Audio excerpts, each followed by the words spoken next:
Hola a todos y todas, bienvenidos a un nuevo video de Fenbit. Soy Alonso Raño y hoy día vamos a ver optimización con restricciones a través del método de Lagrangiano. Hoy día lo que vamos a hacer va a ser optimizar una función a través del método de Lagrange. Este método de Lagrange que nos permite es optimizar funciones sujetas a restricción. ¿Ya? Con esto se hace a través del método lagrangiano y con los multiplicadores de Lagrange. Y como ya hemos visto en clases, el modelo queda planteado de la siguiente forma. Es nuestra función objetivo más el multiplicador de Lagrange. Mantenemos el factor exógeno menos los factores endógenos que vendrían siendo nuestras variables. Menos 4x menos 2y. Alternativamente también tenemos una forma de plantear esto como el lagrangiano es igual a la función objetivo menos el lambda.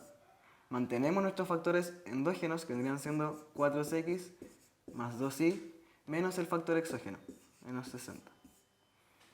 Pueden ver a priori que al momento de derivar vamos a encontrar en ambos casos las mismas derivadas. Por tanto, no va a afectar el signo que pongamos con el lambda, sino que va a importar el orden dentro. Si yo tengo el caso del negativo en el lambda, tengo que saber que mis factores endógenos van a ir de forma positiva dentro de la restricción. En cambio, si yo tengo mi lambda acompañado de un signo positivo, dentro de la restricción estos van a ir de forma negativa. ¿Ya? Para que tengan ojo con eso, porque es un error muy común que se da en este caso. ¿Ya? Entonces ahora vamos a partir planteando esta función, planteando el lagrangiano al tiro con la función que tenemos, que vendría siendo, lagrangiano es igual a nuestra función xy más 2x. En este caso voy a trabajar con un lambda positivo más lambda. Y como explicamos anteriormente, ¿qué tengo que hacer? Mis factores endógenos van a pasar restando hacia el lado de acá, o los voy a poner de forma negativa en mi restricción, que vendría siendo menos 4x menos 2y más 60. ¿Sí? Una vez que tenemos planteado el lagrangiano, el siguiente paso a realizar es encontrar las derivadas parciales con respecto a ambas variables que vendrían siendo x e y una tercera derivada que vendría siendo la derivada con respecto al lambda. Podemos pensar a priori también de que la derivada con respecto a lambda, ¿qué nos debería arrojar? La restricción. ¿Sí? Entonces vamos desarrollando. La derivada de L con respecto a X vendría siendo Y más 2 menos 4 lambda. Y eso queda igualado a 0. Condiciones de primer orden. Luego vamos con la derivada de L con respecto a Y. Y esto vendría siendo X menos 2 lambda igual a 0. Y luego nuestra última derivada, como dijimos anteriormente, es la derivada del lagrangiano con respecto a lambda. Y esto sabemos que nos tiene que arrojar la restricción. Vendría siendo menos 4x menos 2y más 60 igual a 0. ¿Ya? Entonces con esto, el proceso para optimizar generalmente es súper mecánico. ¿Y qué tenemos que hacer? El primer paso es trabajar con las ecuaciones que ya encontramos. Y como pueden ver, podemos ver que podemos encontrar una relación de lambda con la ecuación 1 y 2, con las que vamos a trabajar para poder encontrar valores y luego ir reemplazando y encontrar los valores óptimos de cada punto. Ya. Entonces ahora lo que vamos a hacer va a ser trabajar con las tres ecuaciones que encontramos anteriormente para, como les dije, encontrar la relación entre variables. ¿Ya? Que podemos darnos cuenta de que en la ecuación 1 y 2 tenemos un término en común que es lambda. Entonces, ¿qué podemos hacer? Podemos despejar lambda de ambas ecuaciones, lo que nos va a quedar de la siguiente forma. Y más 2 es igual a 4 lambda, por tanto, lambda va a ser a i más 2 partido en 4. A su vez, de la ecuación número 2 también puedo despejar lambda, y esto ¿cómo va a quedar? Como x medio es igual a lambda. Luego, nosotros ¿qué tenemos? Una expresión doble para lambda. De esta forma y de esta forma. El paso que se nos podría ocurrir es que podemos despejar valores de x en función de y. ¿Qué nos permite eso? Que podemos trabajar luego con la ecuación número 3, que va a ser el paso que vamos a desarrollar ahora. Entonces, igualando los lambdas, nosotros vamos a llegar a una expresión de la forma x medios es igual a i más 2 partido en 4. Luego, para solamente trabajar de una forma más fácil, voy a despejar x en función de y. Y esto me va a quedar como x es igual ahí más 2 partido en 2. ¿Sí? Paso multiplicando el 2, simplifico, etc. Aquí tengo mi expresión para x. Luego, una vez que ya trabajé con 1 y 2, ¿qué ecuación me falta por utilizar? Me falta por utilizar la ecuación número 3. Y ya tengo una expresión para x. Entonces, al momento de reemplazar este x en la ecuación número 3, ¿qué va a suceder? Que me va a quedar todo en función de y. Todo en función de y, voy a ser capaz de despejar y encontrar un valor de y, y el valor de y, luego lo reemplazo en x y voy a encontrar el valor de x e y. ¿Sí? Entonces, ahora vamos a reemplazar, y esto me va a quedar como menos 4 por el valor de x que encontramos anteriormente, que vendría siendo y más 2 partido en 2, menos 2y más 60 igual 0. Ahora solo vamos a desarrollar el álgebra, y esto vendría siendo menos 2y menos 4 menos 2y más 60 igual 0. ¿Sí? Y de aquí podemos despejar de forma fácil y que vendría siendo y es igual a 14. ¿Sí? Entonces, una vez que nosotros encontramos el valor de y, que es igual a 14, ¿qué puedo hacer? Puedo despejar en x. Entonces, nosotros ya encontramos que este era nuestro y óptimo. Entonces, si reemplazo, obtengo un valor de x que vendría siendo x óptimo y vendría siendo 14 más 2, 16, dividido en 2, 8. 8. Ahora que también tengo los valores de y e x, puedo también obtener el valor de lambda. Entonces, si x es 8, lambda es 4. Lambda es igual a 4. Nuestro segundo paso es ver cómo vamos a comprobar si el punto que encontramos anteriormente es un máximo o un mínimo. Para eso, a diferencia del método de optimización sin restricción, vamos a usar la misma matriz de Hess, pero esta vez es una matriz un poco más distinta, debido a que es una matriz de Hess orlada. ¿Qué quiere decir esto? Primero vamos a incluir la restricción que tenemos y segundo, va a incluir una matriz de ceros. Entonces, nuestra matriz hessiana orlada va a tener una cantidad de ceros, una matriz de ceros según la cantidad de restricciones que tenga. Como vimos, el ejercicio en el que estamos trabajando actualmente tiene solamente una restricción. Por tanto, la matriz de ceros tiene un solo componente que vendría siendo este primer cero. Luego, para seguir armando esta matriz, la primera columna y la primera fila van a ir compuestas por las derivadas de la restricción con respecto a las variables, donde g es nuestra restricción. ¿Sí? Entonces acá vamos a poner la derivada de g con respecto a x, la derivada de g con respecto a y, y acá también.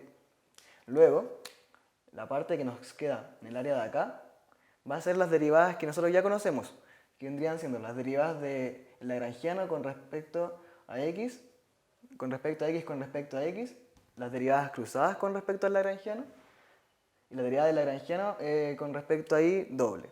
¿Sí? Y así podemos armar nuestra matriz de Hess. Para seguir trabajando este ejercicio, ¿qué nos falta a nosotros encontrar? Uno, la derivada de la restricción con respecto a nuestras variables y aparte encontrar las derivadas de segundo orden y las derivadas cruzadas. Como dijimos anteriormente, las ecuaciones que nos faltaban por determinar eran las derivadas parciales de nuestra restricción y las derivadas de segundo orden del lagrangiano y las derivadas cruzadas. Entonces vamos a proceder a encontrar estas derivadas. Nuestra restricción es a lo que dice sujeto A en nuestro enunciado del ejercicio, que vendría siendo 4x más 2y menos 60. Ya. La derivada de esta restricción con respecto a x podemos ver que es 4. Luego, la derivada de g con respecto a y también podemos ver que es 2. Luego, la otra parte que nos falta por determinar son las derivadas de segundo orden, del lagrangiano con respecto a nuestras variables. Ya. Entonces, ahora vamos a encontrar las derivadas de segundo orden del lagrangiano con respecto a nuestras variables. Podemos ver que la derivada de primer orden no depende de x, por tanto, su derivada es 0. Y en el mismo caso para la derivada de segundo orden con respecto a y. Luego, con respecto a las derivadas cruzadas, recordar que en este curso generalmente, y recalco el generalmente, se cumple el teorema de Young, en el que nos dice que las derivadas cruzadas son iguales. ¿Sí? Y podemos comprobarlo. La derivada cruzada de x con respecto a y vendría siendo 1, y luego en el segundo caso la derivada cruzada de y con respecto a x también vendría siendo 1. ¿Sí? Entonces, una vez que tenemos listo ya esta parte, podemos proceder a armar nuestra matriz hessiana que va a quedar de la siguiente forma. esta matriz hessiana orlada, recordar eso. Vendría siendo el primer término, un 0 por cada restricción que tenemos. Tenemos una restricción, así que va a ser una matriz de ceros. Luego, la derivada de g con respecto a x, que vendría siendo 4. Siguiente paso, la derivada de g con respecto a y, que vendría siendo 2. Y esto se repite de forma en la primera fila, que vendría siendo 4 y 2. Luego, acá va a ir al término, como vimos anteriormente, la derivada cruzada, la derivada doble con respecto a x, que vendría siendo 0. Y acá va a ir la derivada doble con respecto a y, que también vendría siendo 0. Y en las derivadas cruzadas sabemos que va el 1 que encontramos recién. Entonces, nuestra matriz hessiana queda de la siguiente forma. Ya, entonces vamos a pasar a explicar un par de diferencias con respecto al hessiano de la matriz hessiano normal que se ve en el caso de optimización sin restricciones. Primer punto de diferencia es que nuestro primer elemento, el 1, 1, siempre va a ser 0 porque, como vimos, está por la matriz de ceros, sujeta a la cantidad de restricciones que tenemos. Entonces, por tanto, H0 siempre debería ser 0. Luego, el segundo punto es que H1, que es nuestra matriz de 2 por 2, siempre va a ser negativa. ¿Por qué? Porque al sacar el determinante de esta matriz, al estar multiplicada esta fila por un 0, esto siempre va a ser negativo. Entonces no es importante para el cálculo de si el punto que encontramos es un máximo o un mínimo. Entonces, como podemos entender, el determinante más importante es el número 3, que es el de la matriz completa. Perdón, el determinante número 2, que vendría siendo la matriz completa. ¿Ya? Entonces ahora vamos a pasar a explicar las condiciones necesarias para ver si el punto que vamos a encontrar a continuación es un máximo o un mínimo. Y para eso tienen que tener bastante ojo con la condición, debido a que la forma en la que yo enumeré las matrices, o sea, los determinantes se tendrían siendo 0, 1 y 2. Y en el caso de hessiano normal, parto con 1, 2 y 3, ¿ya? Para que lo tengan en consideración. Ya, entonces lo que nosotros vamos a hacer ahora va a ser explicarles cómo podemos comprobar si el punto era un mínimo o un máximo.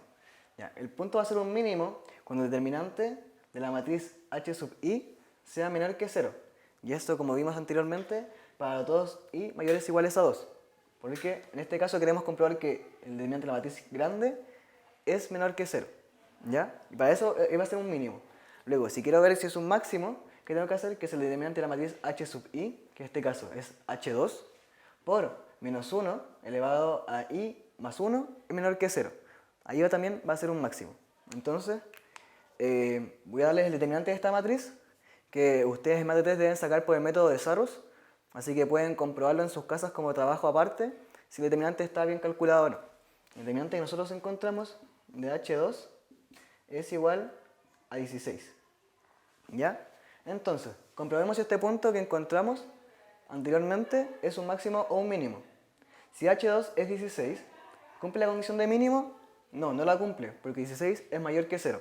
Entonces, ¿qué opción nos queda? Es que 16 sea un punto, el punto que encontramos anteriormente sea un máximo.